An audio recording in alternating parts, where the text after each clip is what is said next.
तो लीजिए दोस्तों, जितने भी ट्रेंडिंग स्टार खेसारी लाल यादव जी के फैंस हैं उसके लिए बहुत ही बड़ी खुशखबरी बता दे रहे हैं। क्या खुशखबरी बता दे रहे हैं कि पिछले वीडियो में बोले थे कि ट्रेंडिंग स्टार खेसारी लाल यादव जी का रंगदारी सॉन्ग आने वाला है। तो बता दे रहे हैं कि पोस्टर आ चुका है, जिस पोस्टर पे म्यूजिक दिया गया है माहौल बदले द, जो कि बहुत ही मस्त सॉन्ग होने वाला है ट्रेंडिंग स्टार खेसारी लाल यादव जी का और शिल्पी राज का। जो कि बता दे रहे हैं कि इस गाना में एक्टर है खुशी यादव, जो कि बता दे रहे हैं कि गाना लिखे हैं अखिलेश कश्यप और म्यूजिक दिया है प्रियांशु सिंह, जो कि बहुत ही मस्त होने वाला है। तो यह गाना आ जाएगा आराध्या फिल्म्स के यूट्यूब चैनल पर, जो कि बहुत ही हार्ड होने वाला है गाना।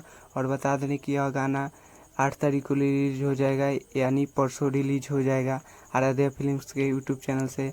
तो बस इतना ही अपडेट था कुछ गाने के बारे में। तो मिलते हैं अगले वीडियो में, तब तक के लिए जय भारत जय भोजपुरी। और चैनल पर नए हैं तो चैनल को सब्सक्राइब कर दीजिए और वीडियो को लाइक कर दीजिए। तब तक के लिए बाय बाय, जय भारत जय भोजपुरी।